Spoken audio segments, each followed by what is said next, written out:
সম্মানিত প্রধান উপদেষ্টা ডক্টর মোহাম্মদ ইউনূসের পদত্যাগের কোনো সুযোগ নেই। আমরা মনে করি অন্তর্বর্তীকালীন সরকারকে সংস্কার, নির্বাচনের সার্বিক এবং সহযোগিতায় সকল দল ও প্রতিষ্ঠান প্রতিশ্রুতিবদ্ধ। বর্তমান প্রধান উপদেষ্টা পদত্যাগ করলে দেশের প্রতি তারা জটিল হয়ে আকার ধারণ করবে। ফেসিবাদী বাদীপত্যবাদী শক্তি মাথা ছাড়া দিবে। 2. অবিলম্বে সর্বদলীয় জাতীয় কনভেনশন আহ্বান করা। ফেসিবাদ বিরোধী সকল দল ও স্টেক হোল্ডারদের মধ্যে সৃষ্ট মতানৈক্য দূর করে অবিলম্বে দূর করতে হবে। বিভেদ সৃষ্টিকারী সমস্ত কর্মকাণ্ড থেকে সংশ্লিষ্ট সকল মহলকে বিরত থাকতে হবে।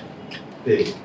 সরকারের সুস্পষ্ট রোডম্যাপ ঘোষণা, অর্থাৎ প্রয়োজনীয় মৌলিক সংস্কারের রূপরেখা ও তার চূড়ান্ত মেয়াদ নির্ধারণ করা। 4. অবিলম্বে জাতীয় নির্বাচনের রোডম্যাপ ঘোষণা করা, অর্থাৎ জাতীয় নির্বাচনের সুনির্দিষ্ট দিন তারিখ ঘোষণা করা। 5. ফেসিবাদের দ্রুত বিচার দ্রুত সম্পন্নের জন্য সংশ্লিষ্ট সবাইকে গতিশীল করা। 6.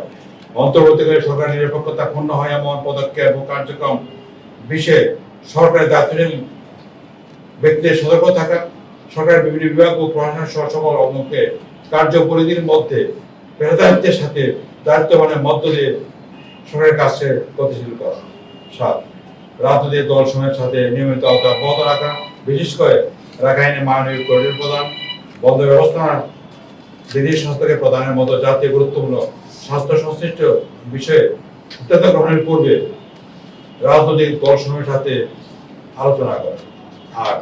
নির্ধারিত সংস্কার, ফেসিবাদের বিচার নিরপেক্ষ নির্বাচন অনুষ্ঠানে অন্তর্বর্তীকালীন সরকারকে সহায়তায় নতুন পুরাতন সকল রাজনৈতিক দল প্রশাসন সহ সকল সংশ্লিষ্ট সকলকে অঙ্গীকারবদ্ধ হওয়া।